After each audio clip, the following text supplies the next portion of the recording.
this doesn't, you've got, this is really definitely a quarantine-y look because it's freaking long, and I wouldn't normally want it this long. I mean, I like it. I've always liked your hair, and I've always aspired to have it, but this is all I got. This is what's working. Yeah, this is all I have. And then I got glasses, and I was like, oh, now I'm getting there. It was either I wanted Michael Seymour Blake hair or David Lynch hair. Yeah, and I couldn't pull that off. I think you're better with the Lynch hair, but his is a little bit more. I don't think I can. I don't know. There's something special about his hair. It's nothing. It's not great though. Does your hair naturally want to go up like mine? Yes. Okay. Yeah. Like that's why I was like, when I saw your hair, I was like, oh my God, he can do that. And like, it works. Yeah. It works for you. It doesn't work great for me. It took me years. I used to be like putting all sorts of shit in my hair to keep it down. And then it's been a while now, but finally I was just like, just fucking do whatever you want. I'll try to keep it short on the side so it looks like I'm trying to do something. Yes. I just learned that at the ripe age of 34. Yeah. And no, it's been much better, but still lacking. I don't know. I don't have the shape you do. I got to work on it, but. All right. So like state your name, something about you. Okay. Could be a hobby, could be your job, whatever you want. And then did you have a nickname growing up? Oh my God. My name is Sean. I am an operations manager and a podcast on Sunday nights. I'm not a podcast. I'm a podcast host on Sunday nights. And that's the ABCs of me. I did not have a nickname. Okay. I didn't have many friends. I think nicknames come with friends. Mm-hmm. Well, not all the time. Depends on the nickname and who's calling you it. Well, I suppose that's true. There was one kid, my last name's Miller, and he called me, and I was not friends with him. I barely knew him. Yeah. And he would call me Miller Time, which was clever. And and I was like straight edge in high school, so that made it even better. So I was like, cool, Classic. Man. Classic. Yep. Cool dude. Yep. But that was just that one kid. Yeah. That's like with a vegetarian, anything they're eating, like it's got meat in it. That's that level of comedy. Yes. Are you a vegetarian? Yeah, I am. I mean, I'm not like an outspoken activist or anything like that, but I've been a vegetarian since I was like 14 years old. I'm 37 now, so good for you. I almost just threw up. I did the vegan thing. I'm doing the vegan thing now. Oh yeah? I've been doing it for over a year now, and it's fine. And I've been eating. It's been probably 2 years since I ate meat. Okay. I honestly I can't even imagine eating it now. Right. Yeah, it changes. I mean, depending on your personality. I crave meat.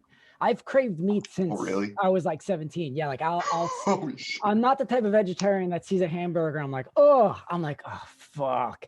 What did you do it for health reasons or like mostly health. You're gonna have to excuse all these noises. There's some stuff going on here. Yeah, the screams in the background help me. I'll ignore that. What was I gonna say? Vegan stuff. Yeah. No, when I see it, I'm like, oh my fucking God, that looks so good. And also when you're like going through a menu and you're like, if I ate meat, this would be a whole lot easier. Oh yeah. For me to order tonight. Yep. But I'm not. But then if I think about actually eating it, then I'm like, ugh, like I don't think that's gonna make me feel so good. Like yeah, for me it's like purely, there's no logic in it. I don't think I'm changing the world. It's all emotion based. Like since I was a kid, I had this thing with animals where like the empathy I feel for them is like pretty freaking high. So I can't look at a cow and be like, oh, that's so cool, I want to be its friend, and then eat it. But I don't judge people who do. Like, I'm not that type of vegetarian. I don't give a fuck. Agreed. So. I'm the same way. No, I'm exactly the same way. I feel like it's just a decision you make. Yep. And if you want to help these little critters, like, by all means, let's help them. I will fully admit it does make life a little bit more annoying if you love food, though. I mean, yeah, like I've talked to my girlfriend, not that we are big travelers, but like we watch some of these travel shows and food shows. And I'm like, listen, if we go to another country, I think I'm going to have to. Like, I think, like, I look at some of these dishes and I'm like, first of all, they're not going to make anything for us. They're gonna be like, what the fuck? Yeah, like, get the fuck out of here. But second, like, some of this shit looks amazing, like amazing. And I was like, I don't think I should pass up an opportunity to eat that. And yeah, it's weird. It's like you just have this one life and you just have to make the best decisions you can. But sometimes you're like, I gotta do this, I guess. I'm in fucking Italy. I gotta have like seafood or something. Yeah, I agree. Now, how are these recordings going for you? It's been really interesting. Do you mean in general or like tech wise? Because tech wise, it's all over the map. I just meant in general. Like, how it is? Has it been fun for you, or are you getting tired of it already? Well, there's a few things. One, the whole reason I wanted to do these wasn't, and still isn't, to try to get big likes or something. I mean, there's like a ton of reasons I want to do it, but one of them is like, I just like the thought of forgetting that you did this, and then like 10 or 20 years down the road, someone, a loved one, finds it, or you remember and you can show it to someone and be like, oh yeah, that was that moment in time I did this little random interview. I kind of like that notion. So like, that's super fascinating. Yeah. Like some of these questions, they're not all the same every episode, but some of them are repeating questions. And if I was trying to get big likes, I might not have done it that way. Because like it's the same question, but I mean, all the answers are clearly different because it's different people. But for me, I like these as like little documents. So like if I like mundane shit too. So if I was like, oh, I don't know anything about this person, and this is just someone interviewing for a little while, I'll listen to that. It doesn't have to be some big crazy celebrity, you know? Yeah, no, that's cool. So back at you, what was did you have a nickname? I hope you did. I mean, I had a few, but the one that sticks out in my head is Mike Bones, because I used to be in a band called Mike and the Funny Bones. And it was just like a joke band, like a nonsense music kind of shit. I mean, that's still a solid name. I had no names, man. I had no fucking names though. It's been really weird talking to people for the very first time, and you're immediately being recorded and asking them questions. It's a unique experience. And I give a lot more credit to anybody, whether it be on the news or just like on any podcast, who says something stupid that they didn't quite mean, because it's happened to me so many times. You don't finish a thought all the way, and then you listen back, you're like, oh, I sound like I have that belief, but I don't. Yes. I give people a lot more leeway. It's really hard. We do the podcast, that horror movie podcast, and and you get called out on that shit too. And it's like, dude, like, that's not what I fucking meant. But like, and I remember one specifically was we were talking about Clive Barker, and who is gay. And I was mentioning how he had artwork.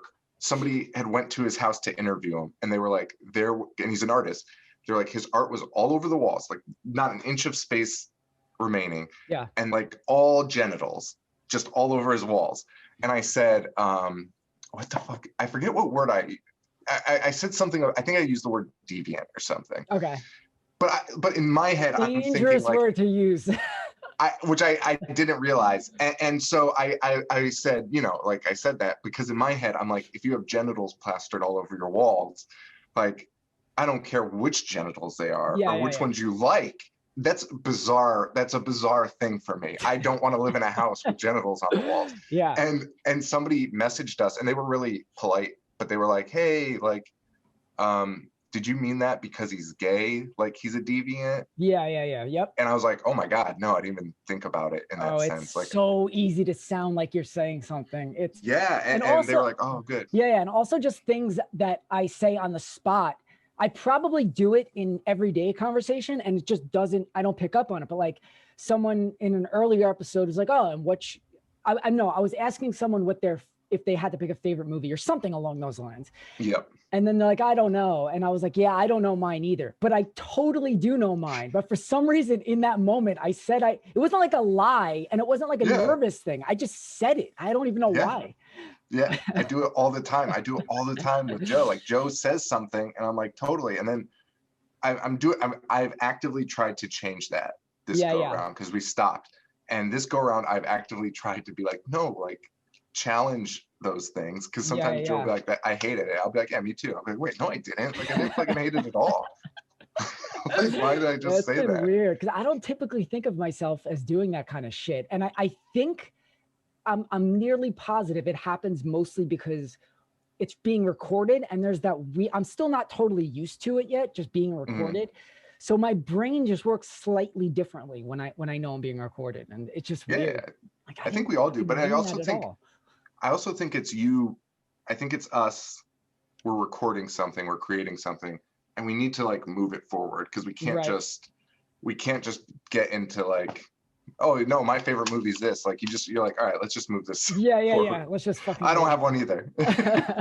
Well, speaking of moving things forward, how's that for professionalism?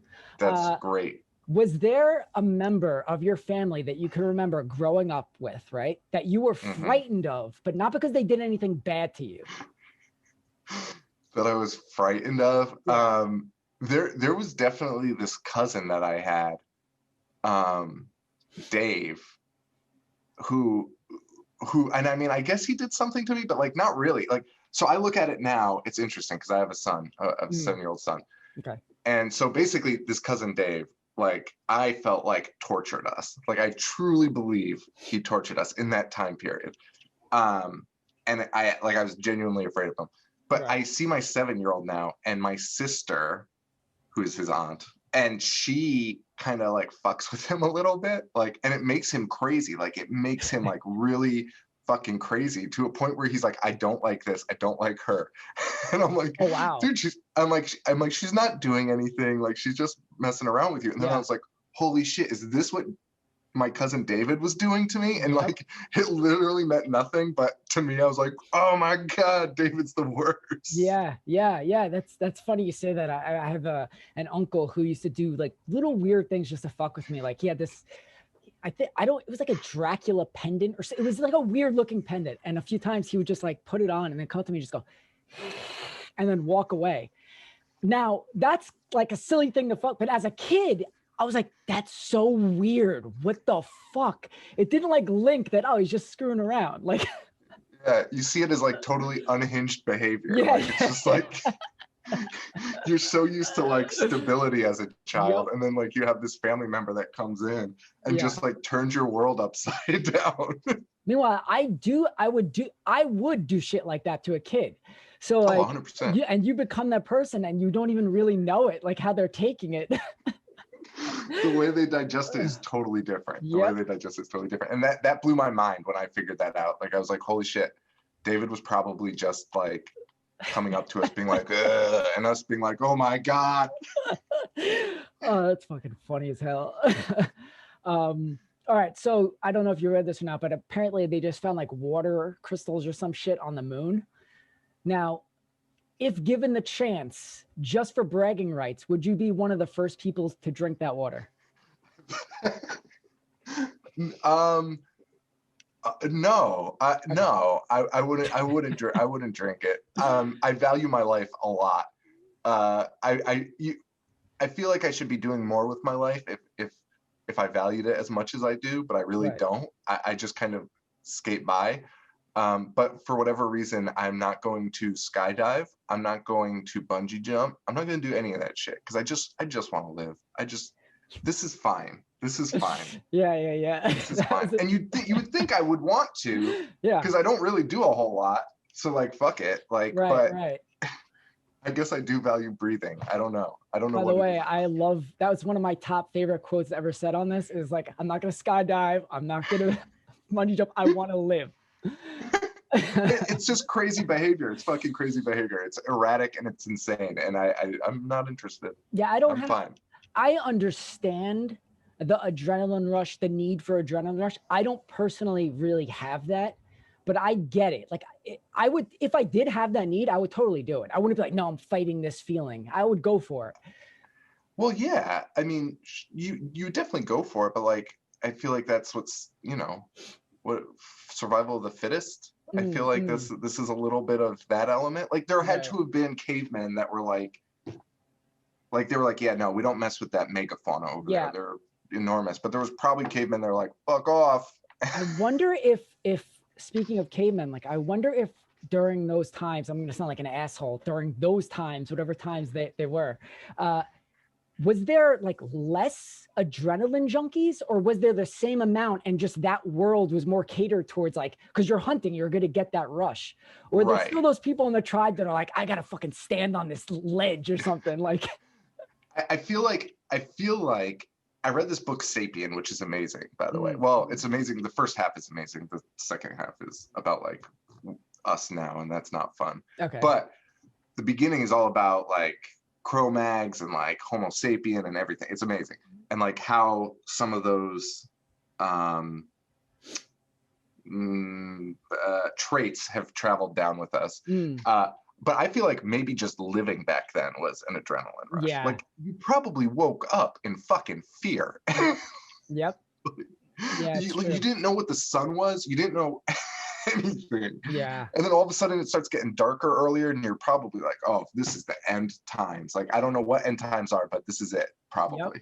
Yep. And it was like way more likely than it is in our current world, I guess, depending on where you live, I should say, that like you're just gonna wake up and someone's gonna be coming at you and you're gonna be like, well, that person's gonna try to kill me right now. Like what do we do?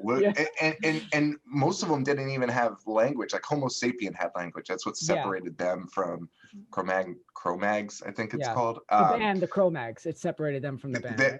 I mean, literally, the Cro-Mags are not human beings. They are not Homo sapiens. I don't care. Fucking Harley Flanagan is a fucking mess. Do you follow those guys still or no? No, not so much. I haven't read it yet, but I have the book. I don't know if you forgot what it's even called. Is it the one written by Harley? Yeah, I think so. Yeah. They're all stupid. John Joseph is an idiot. Harley Flanagan's an idiot, and they fight constantly, and it's like watching children. And none of them are good people, and they're both fighting about who's the better person. Like that's their big Instagram beef. Really? John Joseph. I don't follow any of this, so.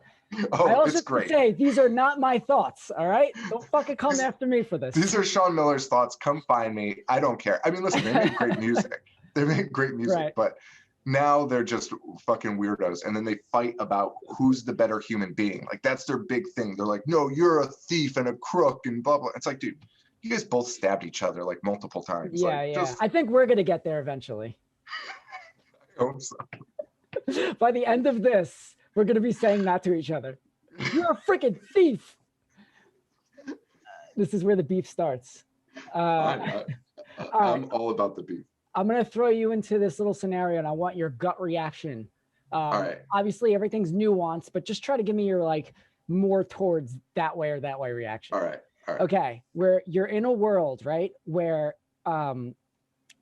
waitresses, waiters, baristas, whatever you want to think about, cooks, chefs, anytime you go to a place, it's a robot. Okay. And however it reads that you want them to look, that's how they look like. So like, say like, oh, I feel comfortable with like punk looking people. It's like, they have like a mohawk and they're like, hey, can I take your order? It's like fucking Iron Sheik shirt on or something like that.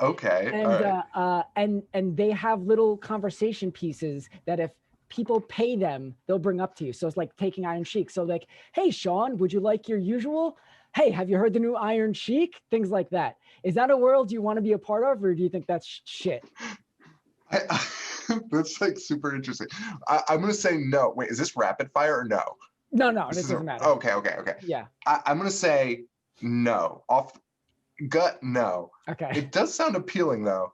It does sound appealing. As somebody, I genuinely like talking to people, like just out in public. It's kind of fun, but I think that's what makes it more fun is the hit or miss aspect of it. Right. However, it's not very fun when you get one who's like, go fuck yourself. Yeah. And you're like, oh, okay, sorry. I'm just trying to be funny. Unless you secretly like that and it reads that about you. So the robot's like, hey, go fuck yourself. You want a burger? That would be insane, like the New York robots. But like, see, I want to see that other people's robots. Yeah. I would want to tune into that. Yes, I would so be interested in just standing on a line and seeing the robot shift a million times before it gets to me. That's what I'm interested in. That if I could see everyone else's, then yes. Okay. Although there's probably some disturbing shit. Let's say you can. Then I'm in. Oh, that creepy guy in front of you, and like, Right. there's so It's many just gonna be possibilities.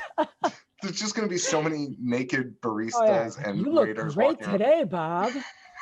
Oh, looking good, Bob. You want fries with that? I wish you weren't married, Bob. It's like, oh my God, I'm gonna fucking kill myself. I wish you weren't married, Bob is a great line for a robot to say. And he just says it every time because he's like a daily customer every time. Yeah. I mean, that's my girlfriend works at Starbucks, and I'm gonna be honest, like they kind of take that they kind of want that anyway. They kind of are almost asking some of these female employees like along that line. Yeah, by they you mean management? No, customers. Oh, I was gonna say, what the fuck did I just stumble upon here? No, customers are treating them as if they should be saying that, like male customers in particular. She's had male customers like grab her. Just cleaning my glasses for a second. Grab her? Yeah, like touch her. And one even leaned in for like a kiss once. Oh, was it you? No, it was not me. It was before we met, but she's had some bad experiences with these customers, and then she reported it to Starbucks, obviously. Yeah. And so they like confronted him, and he was like, I would never do anything like that. Oh, he denied it. Okay. Oh, yeah. Wow. I mean, that works for me every time whenever I order something. I just lean in for a kiss. No one's ever complained. But no one's ever complained about the kiss. No, they just go for it. But like, oh, that's so freaking creepy. Yeah. And they think it's like the counter leaning in, like it's crazy. Or like when they're like stocking, like on the side, like they'll come up behind them and be like, hey. Fuck. I know. You know, at the risk of sounding sexist, what is wrong with men? It's insane. It's insane. And I genuinely believe I'm not really, because I'm not alpha male-y. I'm not I'm definitely not wired. I'm dominating you right now, I could tell. You are. I definitely don't have that gene in me. And so a lot of the behaviors that I see, even the subtle ones, I'm just like, oh, that's so fucking weird. Like I don't understand it. Like I just want to be pals with everyone. I don't even know if I would, I mean, maybe I'm no expert at all, but I don't know if I would even classify just going for a kiss as alpha. That's just like, there's something wrong there. Like you're 100% right. And this is one of those elements of where you wish you didn't say things. Bro, I'm an alpha. I would never do that. Being an alpha male doesn't mean that you abuse women. It's no, I know. I don't know how to explain it though. I'm just like not wired. Like I know that I'm not wired like a normal male. Yeah. Oh, that's just such a, and I feel like we're on a little shaky ground here because I'm just pulling this out of the air, but I feel like my gut tells me the average, I'm sure there's exceptions, but the average woman just wouldn't do that. It's just such a weird thing to do. It is bizarre. And I would say absolutely the average woman isn't going to do that because like I was a loser my whole life, like just like a loser, but not super successful with women. But all I wanted was like a woman to be like, I really like you. I didn't even need the kiss. I didn't need anything. I would have liked, you're cute.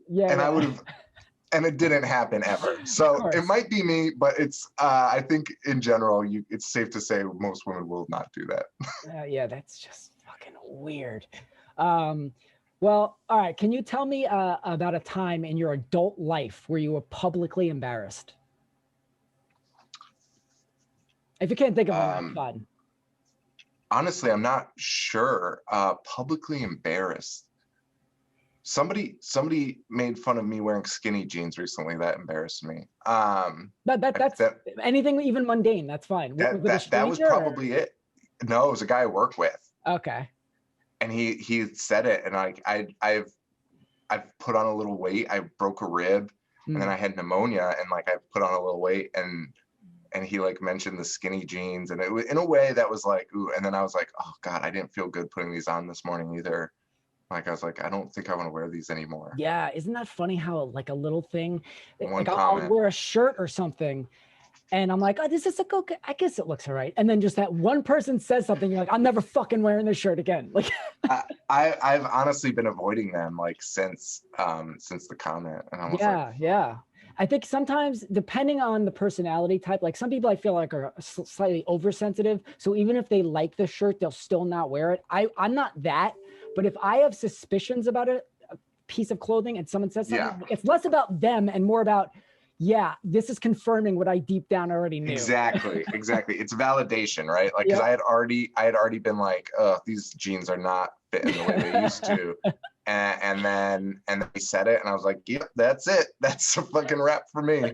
I can feel your jeans like, oh shit, we're fucked. They're fucked, man. They haven't left the drawer. They are RIP. I'm going jean shopping soon.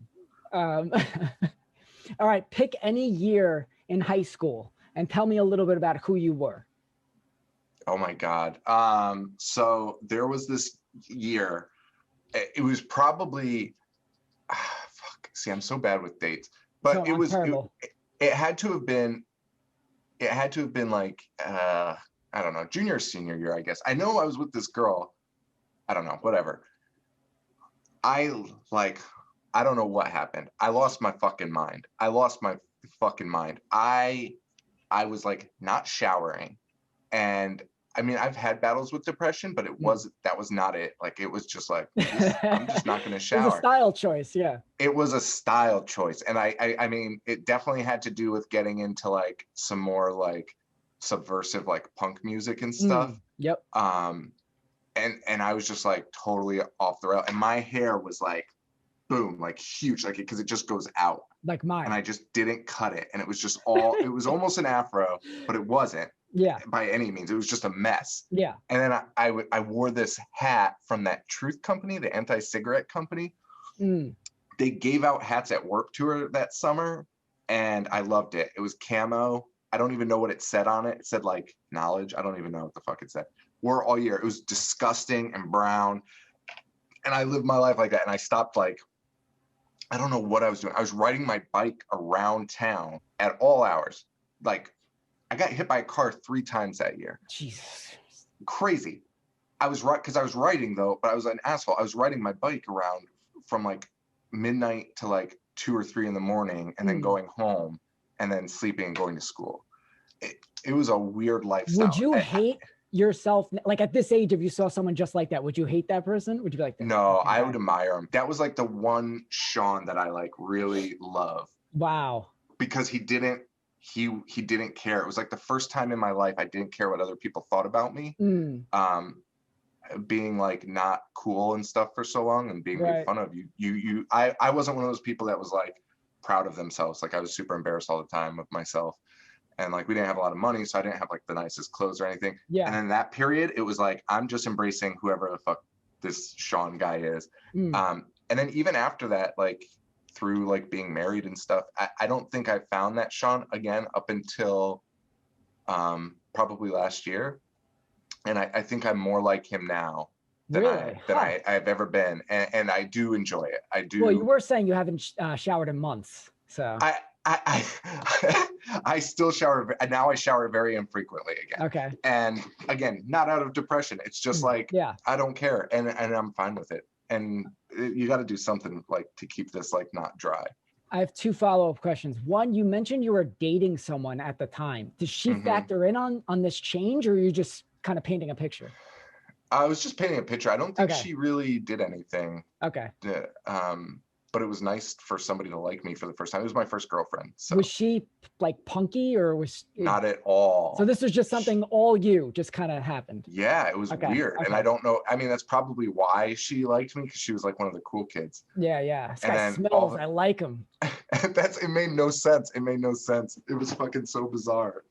I've actually had a lot of similar stages in my life, not showering thing. But and the other follow-up question, which I'm just freaking forgetting now. Fuck. All right, that's gone. All right, so react to this statement. All right. However your gut tells you is fine. Whatever. I'm not gonna. It's recorded, but I was gonna say I'm not gonna quote you on it, but it is recorded. Age is just a number. Yeah, true. Okay. That's totally fucking true. I truly believe that. I mean, there are physical factors. Yeah.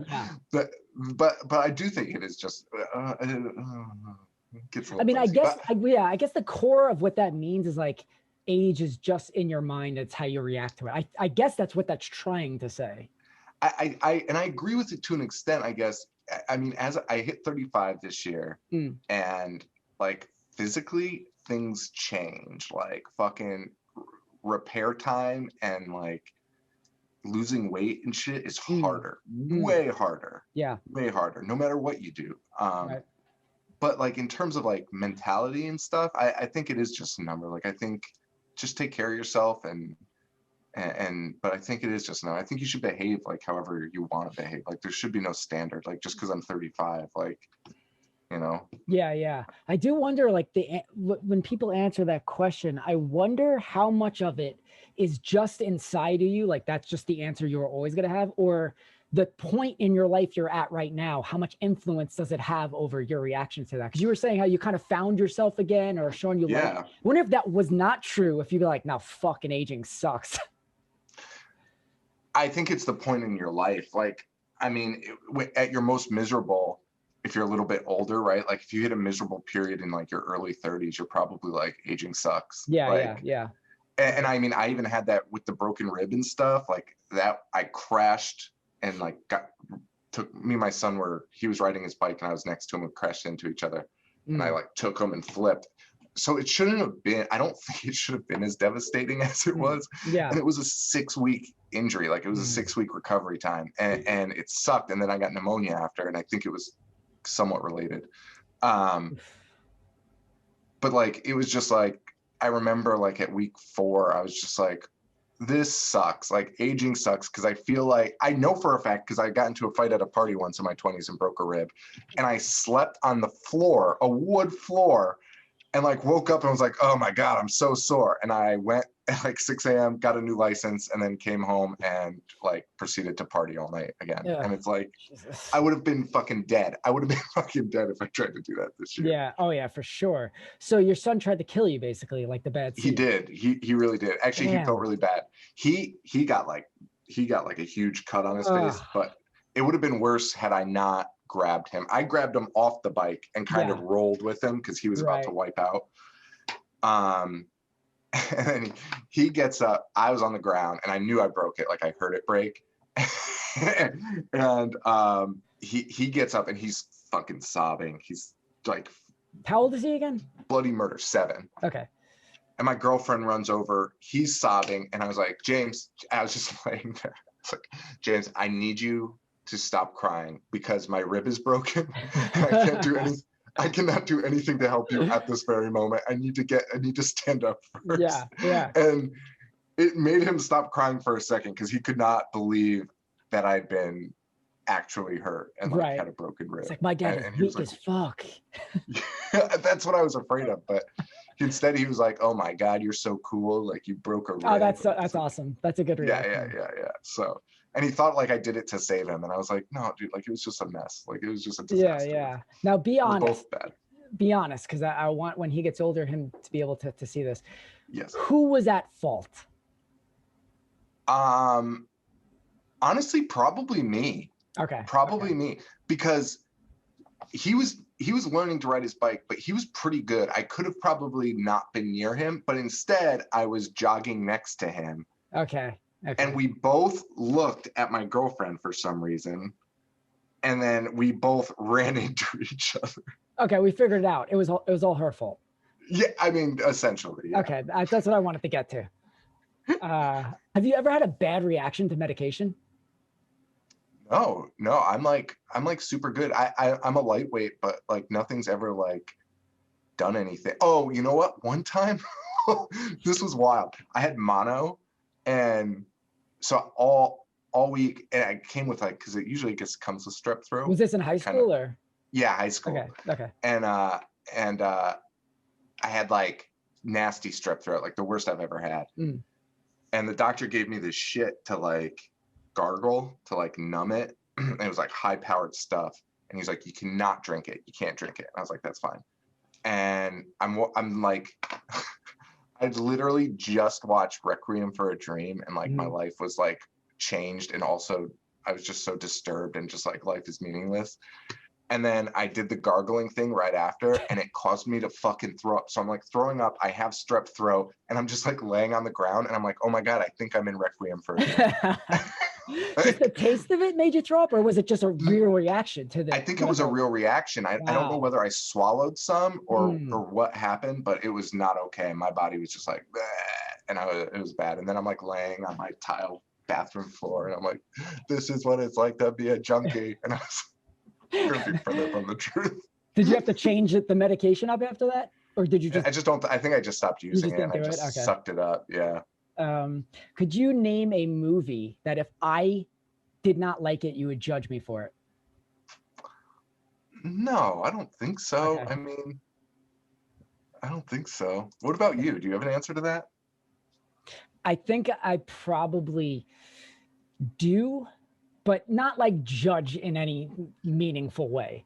But I can't off the top of my head. It's more like reactions to movies I'll judge people by. Like if I love a movie, you know what here's what I don't like.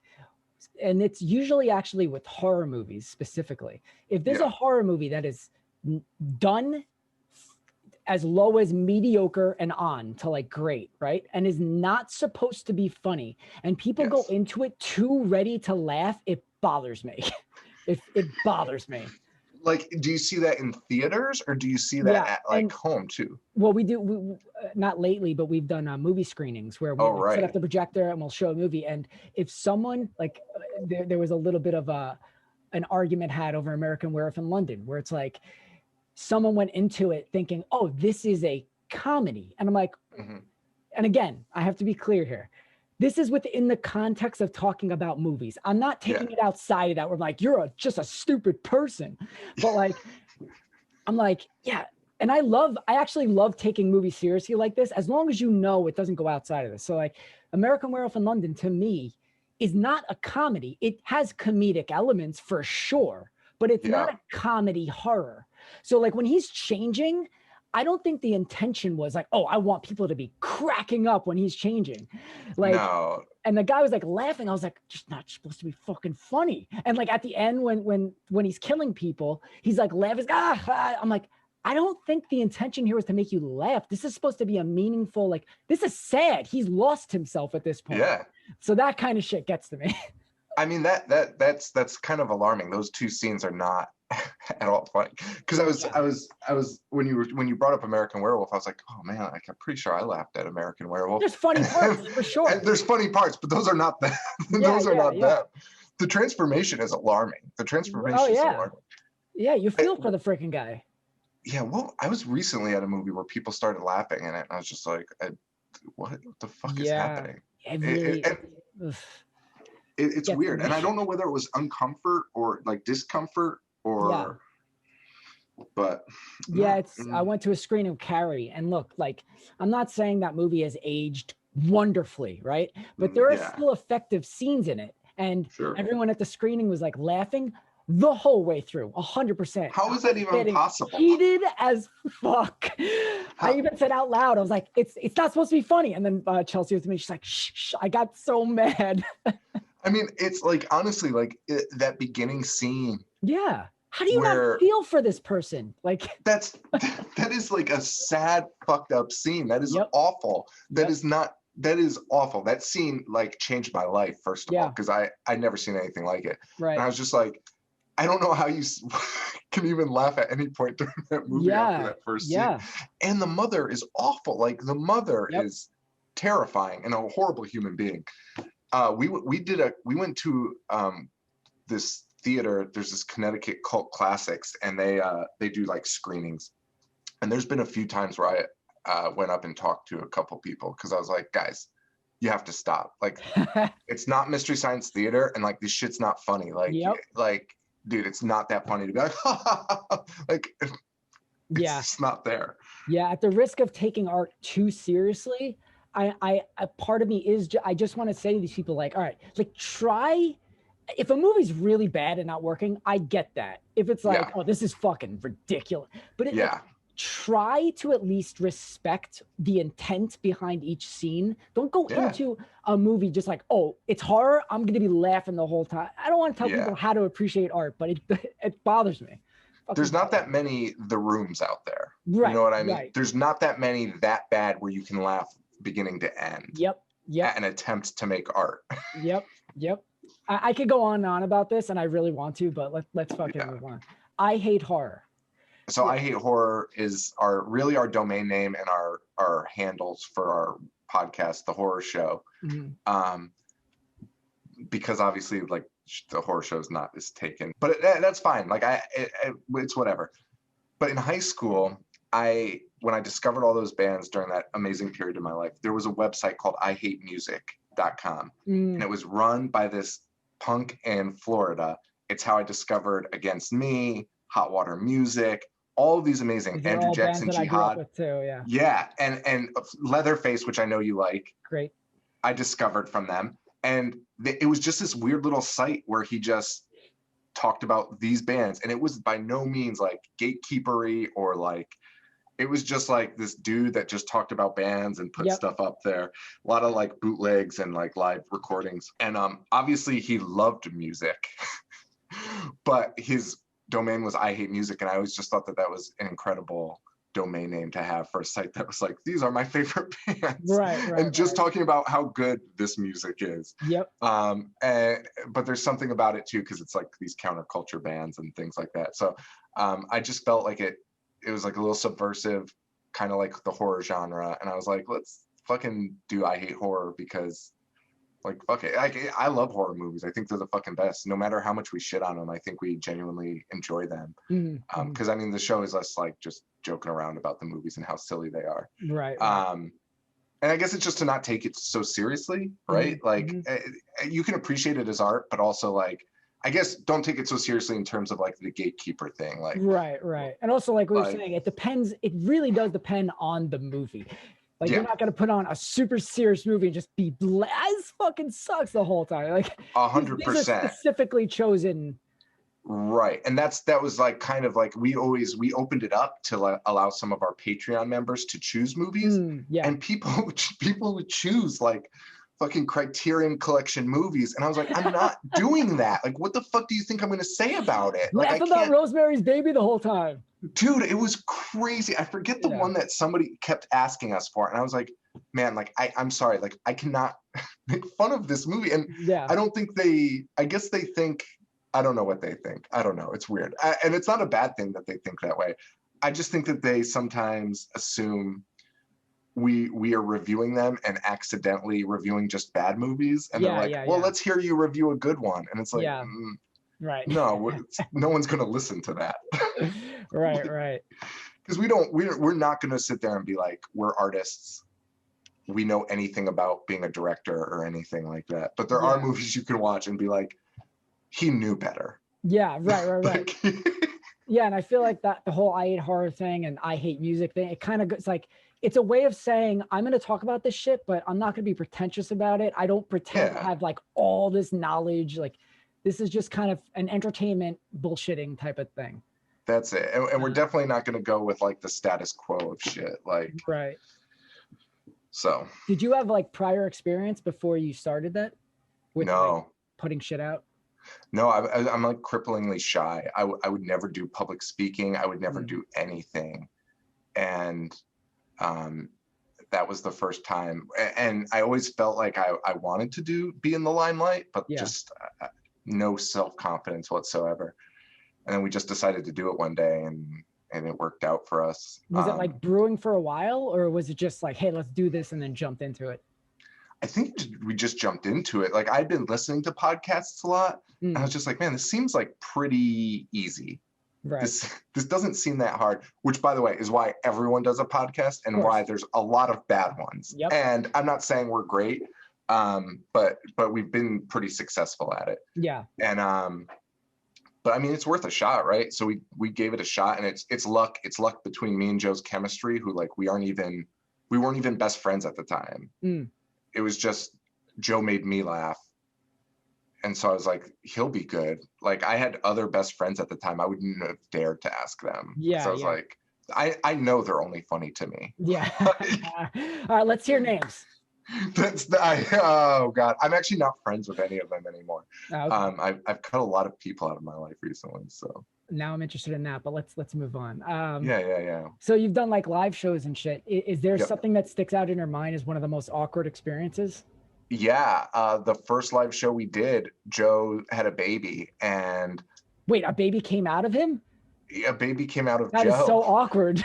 It was awkward for everybody, especially his wife, who was pregnant. No, so his wife had a baby like 2 days before the show, and he's like, I can't go because it was up in Salem. And I was like, no, dude, of course not. So this is, again, me, who is cripplingly shy before the show, was gaining a little confidence because of the show's success. Yeah. But still, like, literally every bad review we got, like, crippled me for a week, like maybe even 2 weeks. I would think about it every day. Yep. And now I'm like, hey, I'm calling like the venue, the guy that ran the show, and I'm like, hey, I don't know what you want to do. I'll come up and I'll try and do a one-man show, but like I wouldn't charge people for this if I were you. And I was genuine because I'm like, they're coming to expect me and Joe, and I'm like, if you want to cancel it, like by all means, like I won't be offended by that because I don't know what. You said this is the first show, right? Very first show. Okay. We ever did. We were gonna do, and he was like, oh no, like just do it, like just like host the movies because we were gonna do it the show and then the movies after. Yeah. And I was like, fucking fine, I guess. And I went up and fucking did it by myself. And it was like basically it's fucking stand up basically. And it was just like I didn't tank. Right. Which was great. Yeah. But there was definitely a lot less people than what would have been there. And but it was fucking awkward as fuck. And, no, but before you went up, were you nervous as shit or were you like, I got this? I had various stages. Like driving up, I was like, I can do this. Like people like us, we make people laugh. And then I got there and it was like way lower attendance. People had canceled, a bunch of people canceled their the tickets and stuff. And I was like, fuck, like this is really bad. And I think this was at this live show. There was a woman knitting in the front row. You know, that I often hear that happens in live podcasts. I'm not even kidding. She said, it's really strange. And they say, she said that it's because that's what she does at home when she listens. So there's like this, like. I'm in my underwear at home when I listen. Should I come in my underwear? Like. I know, it's fucking wild. But I remember that threw me off. That threw me for like a major loop where I was like, I don't know if this is a statement to be like, I hate you. And I even actually addressed her after. And she was like, oh, no, I love you guys. Like, you guys are the best. You did a great job. And I was like, well, that's weird because you did not make that known. I wish you had made that known. It's so interesting the way people appreciate. People will go to comedy shows and not laugh once, but be like, yeah, I love the show. You just never know. But I think they don't realize. I mean, maybe I'm speaking for them, but like my gut tells me they don't realize what it does to the person on stage where it's like, it's distracting. And unless you've been doing this your whole life and you're a veteran at this point, like you're going to zone in on it. Even some veterans, like you're going to zone in on that. It's going to throw you off. 100%, dude. 100%. I can't even imagine if somebody was like dead face, like just staring at me, like I'd be like, fucking holy shit. Like that would, and think about like the hecklers, like most of the hecklers think that they're being friendly with the comedian. Yeah, or I'm part of the show. Oh, it's not a big deal. Like fucking nuts. You don't get it. It's fucking crazy. Yeah, it's crazy. Do you remember the first horror movie you ever watched? Ish. It was either it's like a three-way tie. Okay. It must be the one I'm thinking of. I think it was them. The giant ants from the 50s. And my dad was like, this movie's great. And I was like, obviously, you know, it ends with them being like, ants love sugar. Yeah. Build a giant pile of sugar, which is fucking amazing.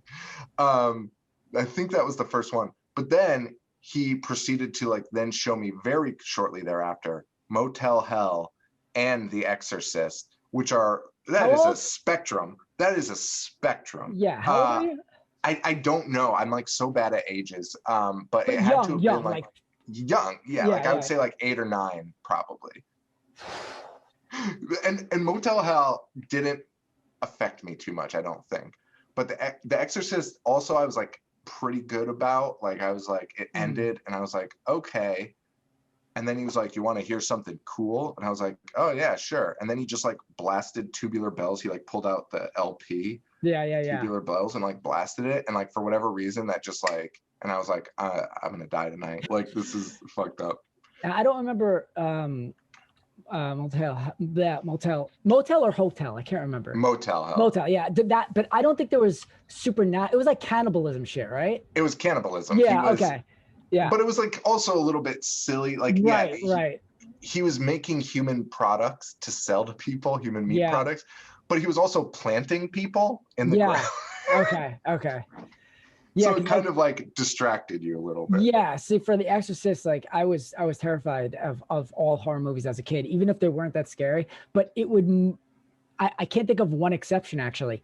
It'd have to be supernatural to get to me. If it wasn't supernatural, it wouldn't affect me that much.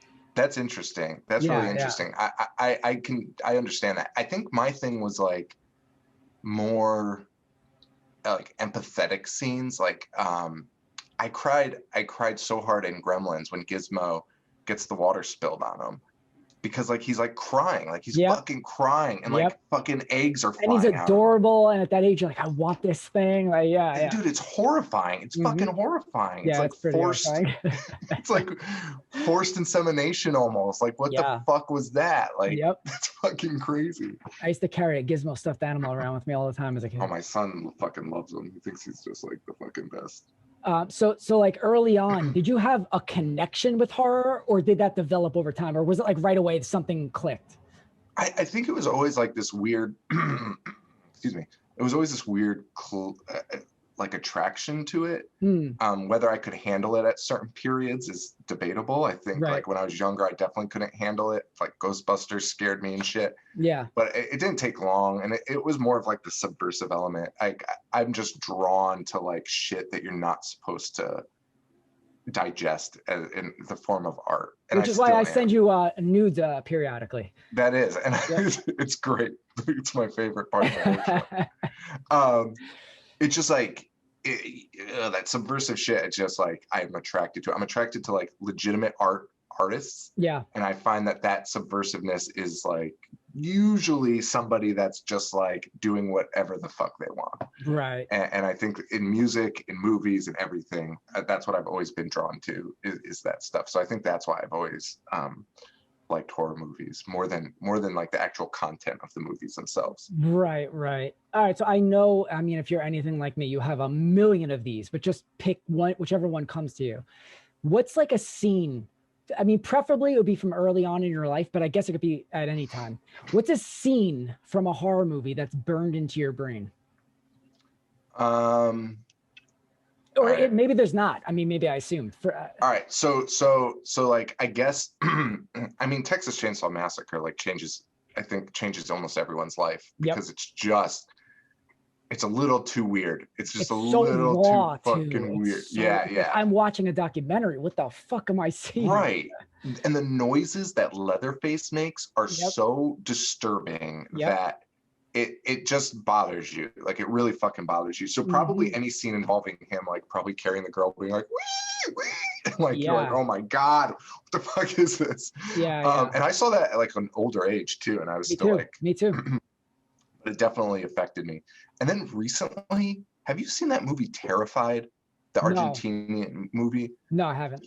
There's a fucking scene in it with a dead kid sitting at a table. That's not a spoiler. Like it's on the fucking artwork. Mm-hmm. It is one of the most disturbing fucking visuals I've ever seen. It's insane. It's insane. See the movie, by the way. I think I've seen a still of that picture that you're talking about. Dude, it's fucking wild. He's like gray. Oh my God, dude. The kid, oh my God. And he shows up at his parents' house just like sitting. It's insane. It's insane. But watch that movie. It's great. The ending, but the first three quarters, you're like, what am I watching? But it's one of those movies where it's just like, amazing visuals, amazing art, and then they were like, "Oh, I guess we have to wrap up this story."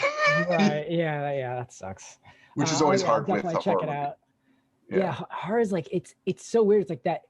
if there's one great scene that's effective in a horror movie, even if everything around it is like whatever, I'll still remember that movie forever. I'll be like, guess that was good. I don't know how to explain it, but it's just like kind of like touches that part of you, because like everyone experiences some type of horror. I mean, maybe they don't. Maybe they're just people that go through life never knowing what the hell that feels like. I don't know. I don't know. I mean, I just think it's interesting to think about how to judge a film or any piece of art, I guess, for that matter, because it's like, is it good because you remember it? Is it good because it appeals it's so to emotional, like its core values? Yep. Is it good because it sells a lot? Like I don't know. Like, I think they're all valid arguments. Yeah. When I talk about movies, I always try to be like, all right, I'm talking about this one from a technical standpoint. This was really well done. But most of the time, if I have a connection with a movie, it's just emotional. And sometimes I don't even understand why I have that connection. It's like, it's not well done, but I fucking love this movie. Like, it's, absolutely. Okay. What's a horror movie recommendation that you would give to, like, that you would think was safe for most people to enjoy? Like, if you don't know someone, be like, and they've never seen a horror movie before. They've never seen a horror movie before. And maybe that was going too far, but like, what's like your safest recommendation? Like, you will probably like this. So I got into like these like cult challenges on Letterboxd, which is like a movie review site. So I got to experience like a lot of weird stuff that I wouldn't have done before. And two of them that stick out. Oh, fuck. Okay, three of them. And they're older. So they're usually safer when they're older. Yeah. But the Honeymoon Killers, I think it's called. Okay. It's insane. It's insane. Yeah, it was like made in it's made in the 60s. It's fucking great. Verify that title though. Diabolic. Okay. That's a classic. And then Eyes Without a Face. Another classic. Which, amazing. Yeah. That changed my life, because when I think about 50s horror, I think about 50s American horror, like probably most Americans do. And you're like, House on Haunted Hill, where there's like a skeleton on wheels that is like pushed into the room, and you're like, oh my God. It's like fucking terrible. It's awful. And like, so I watch Eyes Without a Face, see the date, and I'm like, okay, probably going to be pretty stupid. Let's check it out. It is effective, man. It is good and effective. Yep. Fucking amazing. Diabolic was great. And then that Honeymoon Killers, I remember, was very similar in where I was like, oh my God, like this was so far ahead of its time. Like, it's not gory by any means, but like it tells you the story. Like I keep an ongoing watch list, and I just looked up the Honeymoon Colors, and it's already on my watch list. So someone else recommended it. I got to bump it up on my priority list now. It's so good. Yeah, 1970. Oh, it was made in 1970. Yep. So it's a little, but you know what? Still, it was still amazing. And Eyes Without a Face, the first time I saw that was actually in a theater. And really? I went into it just knowing that it was considered a classic, but that's it. I knew really nothing else about it. And it's so cliche to talk about the surgery scene, but I don't give a shit. It is still so effective when you're watching it. I felt nervous. My palms were sweating. I was like, oh, fuck. Also, great ending. The visuals. Yes. Just fucking awesome. Yes. Everyone says good. That, but still. I see. I don't know really anything about it. Like, I didn't even know like it was totally a classic, I guess, when I saw maybe it. It's not. Maybe it's just what I was looking up when at the time. But you know what? It's in my head that it is, but maybe I'm wrong. The fact that it is a classic and you saw it, or you thought it was a classic and you saw it and it still held up to that standard that you thought it was, is crazy. Because to me, I was like, this unknown movie. yeah. That's a good movie. And that fucking ending, I think even if I forgot everything else about the movie, that surgery scene and the ending, just the visuals of that are so impressive, even for now. I think that's going to be with me forever. It was mind blowing. It changed my life. Like I was like, I can never make fun of like those old movies again because of this, like old horror movies. Because there's some movies in France they were doing it the right way. Yeah. Well, and there's also like Vampire 1932, like some of these movies, they hold up in a really interesting way. What frightened you? We're almost done. I want to wrap up. This is so these started as 15-minute episodes, okay, and slowly but surely these past few episodes have crept up. I'm sorry. It's not even you, it's me. Like I'm such like a long form type of person where I like long ass discussions because I have trouble even like expressing my thoughts. So I like to try to loop around but all right, let me we'll try to get through the rest of these and then we'll get out of here. What frightened you as a kid that no longer frightens you? Things behind me. And it doesn't matter what it is, but like when I was younger, it was critters, like the fucking stupid critters from the horror movie. And then like as I grew up, it was other things. It was just like people. I would like, so like walking home from my friends, I would fucking run like my life depended on it. Same like here. Run. Exact thing. Yep. and I don't know what age it was when I finally stopped, but it was like, I remember you would grab the door handle and just either try and throw it open or like stand and like take a breath. Yeah. Be like, okay, I'm not dead. And then go into the house. You know, I still do shit like that to this. I don't run like that, but yeah, like as every time this happens to me, if I'm like washing my face, as I'm coming back up, there's a fear not just once in a while, every time I'm like, what am I going to see when I open my eyes again? It's just inside of me forever. That's amazing. That is amazing. That is like truly like the impact of horror movies on a kid. Like truly, like that's literally why they put that scene in movies. Totally true. At night, sometimes if the door's cracked, I can trick myself into thinking I saw someone walk past. And then I'm like sitting there in bed like, all right, something's about to go down right now. Like It's amazing. Yeah, no, that was definitely like my childhood fear for sure. Like just something behind good one. me. Yep, that's a good one. I mean, I wish I could grow out of it like you, but I don't think I ever will. I think this is actually the first time I've ever asked this, and I should have always asked this every single episode. Where are you right now? I'm at work. Okay. What state are you in? You don't have to be super specific. Office. Oh, I'm in Connecticut. In Connecticut at work. Okay. Yeah. Do you live in Connecticut?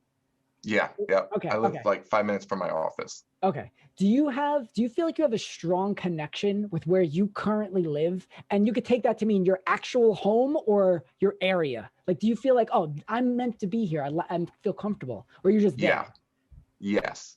I do think I have a strong connection. I'm not even in the town I grew up in anymore. I'm a town next to it that I never lived in up until I was an adult, but I love this town so much. Okay. And I grew up in like a wealthy town.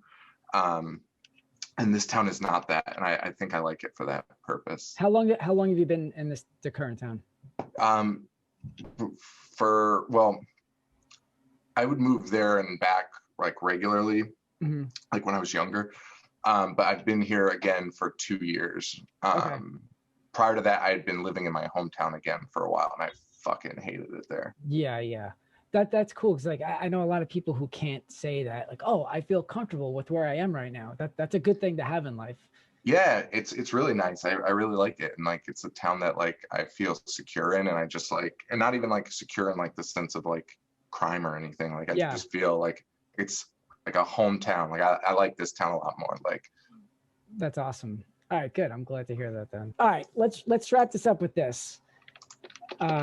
Can you think of a bad piece of advice you were given, or one that you gave someone that you look back on and you're like, that was a terrible piece of advice?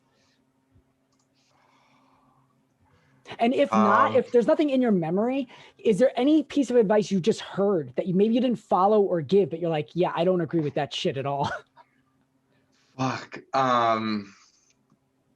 Oh man, I don't know. I honestly don't know. I can't think of the time. That's fine. But that is like a great question. I know for a fact I have. I know I have. I just cannot think of time. I know I've told people shit, and I was like, oh my god, why did I say that? Like, that's a fucking terrible idea. Like, and I've done it a lot. Like, not recently. I think in the last few years, I've kind of been able to like just give general advice that's good. But like there was a period where I tried to help people too much. Yeah. And that's where you get into trouble. That's where you don't need any of your money. Get rid of it all. Yeah, don't do that. Like all right, so we'll switch the last question to this then.